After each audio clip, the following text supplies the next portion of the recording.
There was a day in history when a crowd gathered around a single human being. One person in the center, many hands holding stones. Everyone convinced they had the right to destroy. It looked like justice. It felt like order. But it was really projection, a frightened system protecting itself by sacrificing someone who could not fight back. We like to think we are past that. We are not. Today the circle is wider. The ground is different, but the pattern is the same. The person in the middle is no longer a woman in a courtyard.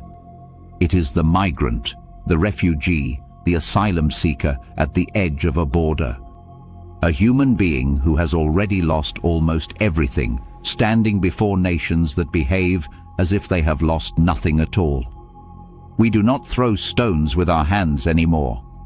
We do it with laws, with policies, with headlines, with razor wire, detention centers, and the choice to look away.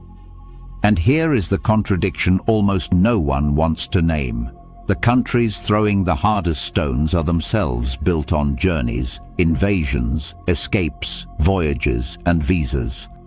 Nations of migrants criminalizing migration. Descendants of displacement punishing the displaced. People living in glass houses running stone factories.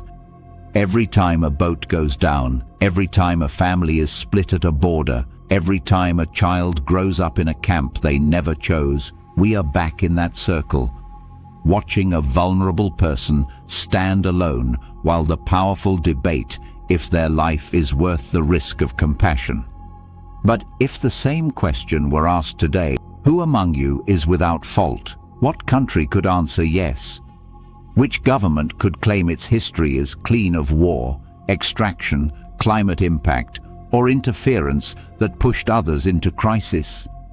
If we were honest, stones would fall everywhere.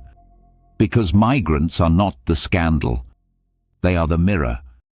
They show us what our economies did abroad, what our emissions did to the climate, what our politics did to entire regions. They are not a problem arriving at our borders. They are the consequence of a world we all helped build. The choice now is simple and brutal.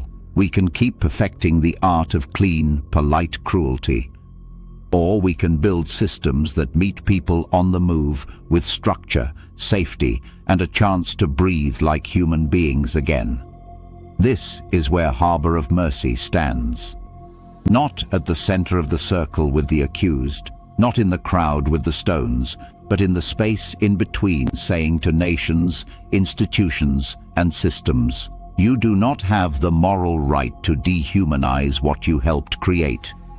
You can have borders. You cannot have amnesia. Harbour of Mercy exists to remember what the world prefers to forget, that no border can erase a person's humanity, and no policy can turn a life into a problem without wounding us all in the process. Until we drop the stones, we are not protecting our countries. We are only proving how far we've strayed from being human.